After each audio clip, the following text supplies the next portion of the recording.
سب سے پہلے تو بڑا سادہ سا سوال ہے، دبئی میں اتنی اہم ملاقاتیں اگر ہوئی آپ کی بقول جس میں دو بڑی پولیٹیکل سٹیک ہولڈرز موجود تھے، تو کیا وجہ ہے کہ پی ڈی ایم سربراہ مولانا فضل الرحمان اور ان کی جماعت کو مائنس کیا گیا؟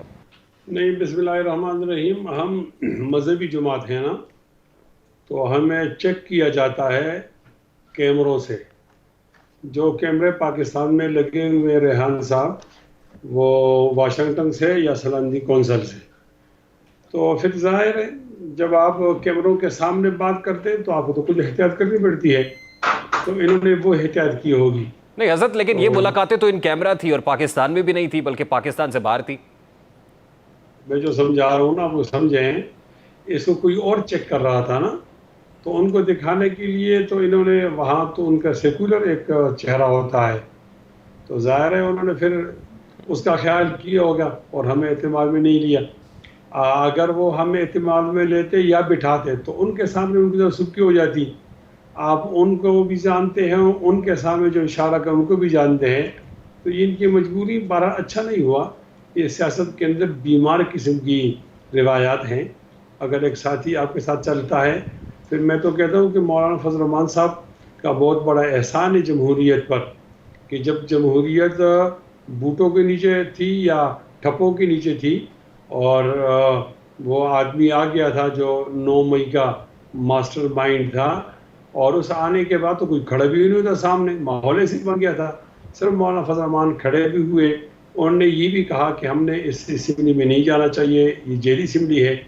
پھر جب ساتھیوں کے کہنے پہ وہ چلے گئے تو اس کے بعد پھر انہوں نے 15 ملین مارچ کیا، پھر دھرنا دیا اور ایک جدوجہد کی، پھر سب لوگوں کو ملایا، پی ڈی ایم بنائی اور ان میں جان بھی ڈالی، صرف بنائی نہیں، تو جا کے یہ ممکن ہوا کہ وہ لوگ مڈ ٹرم میں چلے گئے اور 5 سال پورے نہیں ہوئے۔ تو ایک کامیاب جدوجہد تو تھی۔ اب اس کامیاب جدوجہد کا نتیجہ یہ ہونا چاہیے کہ کوئی بھی قدم ہمارے اعتماد کے بغیر نہ اٹھایا جاتا۔ ہم یہ نہیں کہتے کہ ہم سے پوچھو، نہیں، آپ بڑی پارٹی اپنی مرضی کرو، جس کو آپ صدر بناتے ہو، جس کو وزیر اعظم بناتے ہو، پھر وہ اس میں ہم نہیں دخل دیتے۔ لیکن جب آپ ایک ساتھ سفر کرتے ہیں نا، ایک گاڑی میں آپ بیٹھے ہیں، تو پھر آپ ہم سفر سے بات چھپائیں تو یہ اچھا نہیں لگتا، یہ اچھی روایت نہیں ہوتی۔ اس آدمی کی شخصیت پر داغ آ جاتا ہے جو بات چھپاتا ہے۔ تو اگر وہ اعتماد میں لیتے تو اچھی بات ہوتی۔ حضرت لیکن میرا بڑا سادہ سا سوال ہے، کیا امپورٹنٹ فیصلہ ہوا ہے جو آپ کو اعتماد میں لے کر نہیں کیا گیا؟ دیکھو، جب ہم اعتماد میں نہیں ہیں تو ہم یہ کیسے بتا سکتے تھے کہ وہ فیصلے امپورٹنٹ تھے یا امپورٹنٹ نہیں تھے؟ اس پلیٹ فارم کی امپورٹنس تو اس سے بھی ریلائز کی جا سکتی ہے نا کہ آپ کی ناراضی بہت زیادہ ہے، کہ اس کا مطلب تو اشارہ تو یہی ہے کہ دبئی میں جو بیٹھک ہوئی ہے وہ بڑی امپورٹنٹ تھی، بڑی اہمیت کی حامل تھی، کچھ اہم فیصلے ہو رہے ہوں گے وہاں پہ جس میں آپ کو آن بورڈ نہیں لیا گیا۔ دیکھو، امید تو یہ ہے کہ وہ جمہوریت کے لیے فیصلے ہوئے ہوں گے، اور اگر وہ جمہوریت کے فیصلے ہوں گے تو پھر ہم کو بھی اعتماد میں رہنا چاہیے تھا، ہم بھی جمہوری لوگ ہیں۔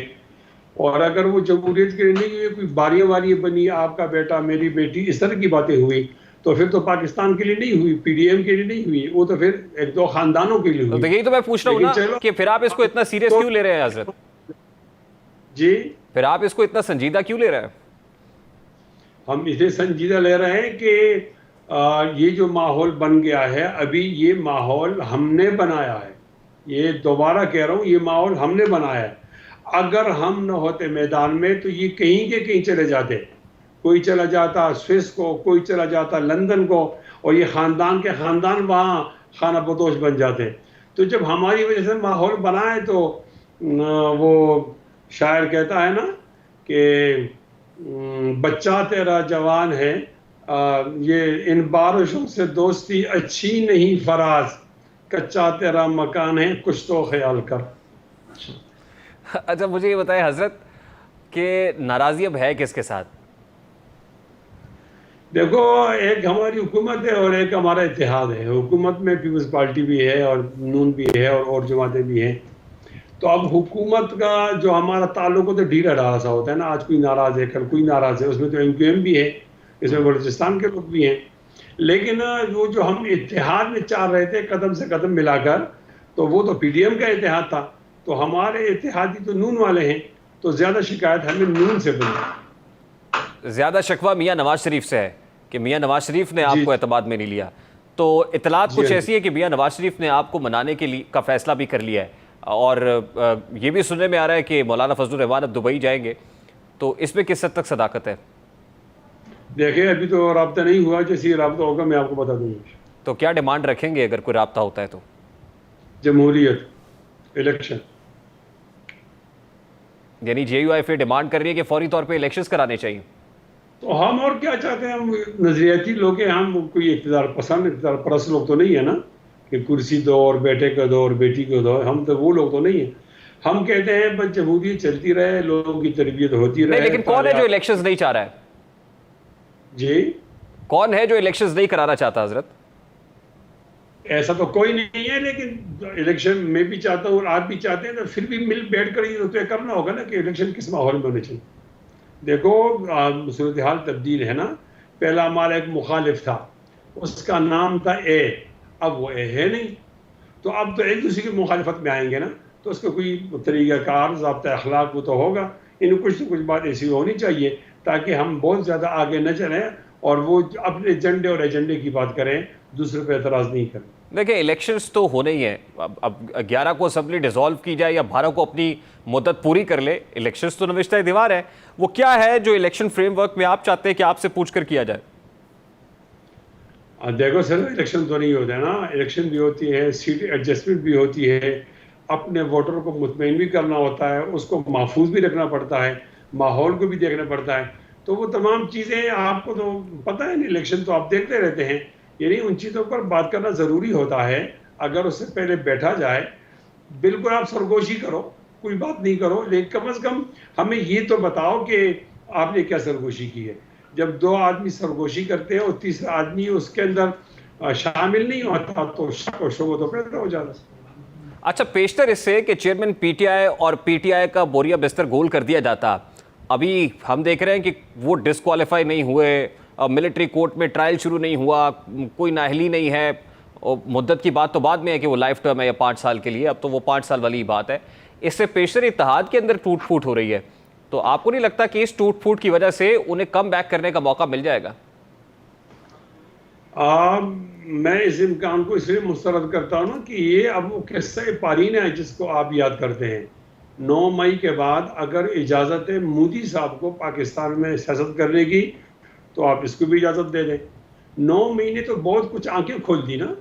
اب وہ لوگ تو اپنی غداری سے اپنے آپ کو بچائیں. کہتے ہیں کہ اس کا ماسٹر مائنڈ کون تھا، نہیں معلوم. وہ لوگ زمان پارک سے آئے تھے، وہ شہداء کی توہین کر کے پھر زمان پارک چلے گئے. یہ اوروں پہ کیوں الزام ڈالتے ہیں؟ میرے خیال میں آپ پی ٹی آئی کو کس سے پانی سمجھو. ایک آدمی تھا، بہت تکبر کرتا تھا، ایک پارٹی تھی، ٹوٹ پھوٹ کا شکار ہو گئی، وہ محب وطن نہیں تھی. اب تو اس طرح کے سینٹنس ملیں گے آپ کو یہ قومی نصاب کے بچوں کے پڑھنے والی کتابوں کے اندر.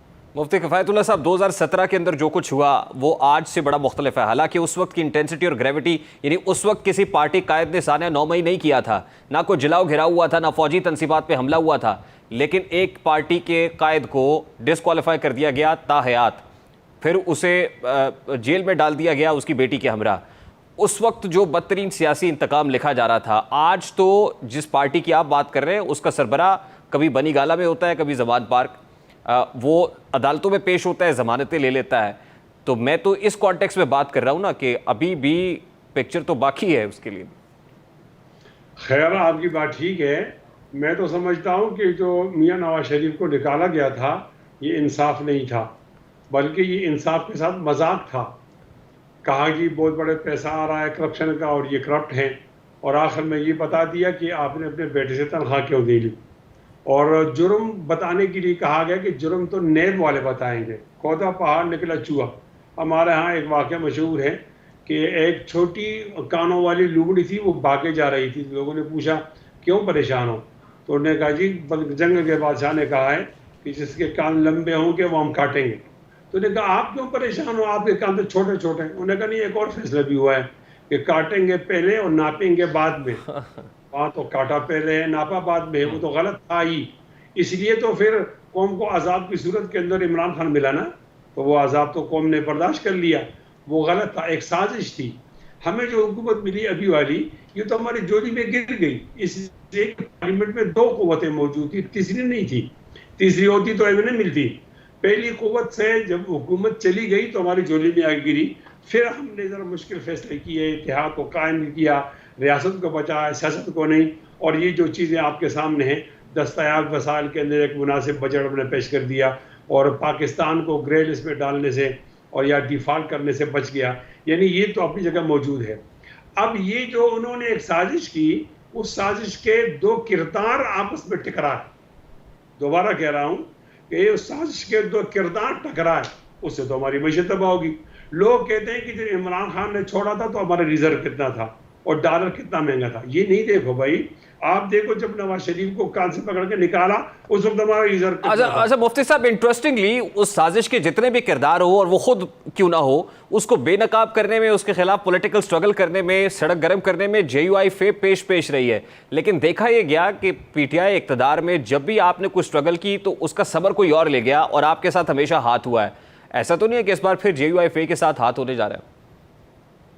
نہیں, ایسا تو نہیں. میں آپ کو ایک شعر سناتا ہوں اور آپ کے سامعین سے محظوظ بھی ہوں گے, وہ بڑا معنی خیز ہے. وہ کہتے ہیں, ٹھوکر کھا کر جب بھی گرا غیروں کو آواز نہ دی, وہ آنکھوں کی معذوری تھی, یہ غیرت کی مجبوری تھی. یہ منصب ہمیں مل سکتے تھے لیکن شرط حضوری تھی, یہ شرط ہمیں منظور نہ تھی, بس اتنی سی مجبوری تھی. ہاں, وہ جی حضوری نہیں ہو رہی ہے لیکن منصب تو چاہیے نا. آپ نہیں دیکھنا چاہتے کہ مولانا فضل الرحمان بھی صدر مملکت بن جائے؟ بالکل, لیکن عوام کے ووٹوں پر, جی حضوری پر نہیں. تو پھر کیوں ملاقاتوں کا غم کرتے ہیں؟ کرنے دیجئے ملاقاتیں جو ہو رہی ہیں. نہیں, جو اپنا حق ہے وہ تو مانگتے ہیں.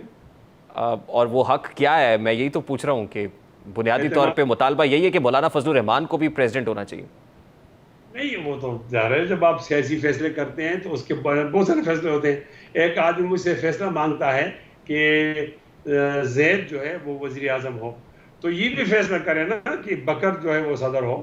یہ تو بعد میں فیصلے ہوتے ہیں, آپ کچھ لیتے ہیں کچھ دیتے ہیں. آپ نے یہ مشہور مقولہ سنا ہوگا, کھانے کے لیے کچھ کھونا پڑتا ہے. تو سب چیزیں تو آپ اپنی گود میں تو نہیں رکھو گے نا, اس کو تو آپ تقسیم کرو گے سیاسی قوتوں کے اندر. وہ کوئی بری بات نہیں ملک کا صدر بننا, وزیر اعظم بننا.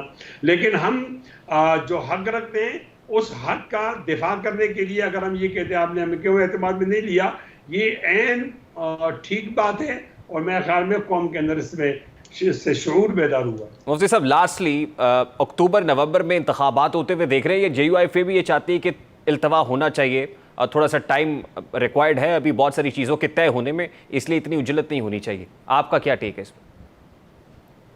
بہرحال بہت سارے پہاڑے اگر پڑے جائیں, بہت سارے جمع اور منفی کے سوالات ایک ساتھ کیے جائیں ذرا وہ تقسیم کے, تو نیچے یہی لکھا جائے گا کہ انتخابات کو بر وقت ہونا چاہیے. شکریہ مفتی کفایت اللہ.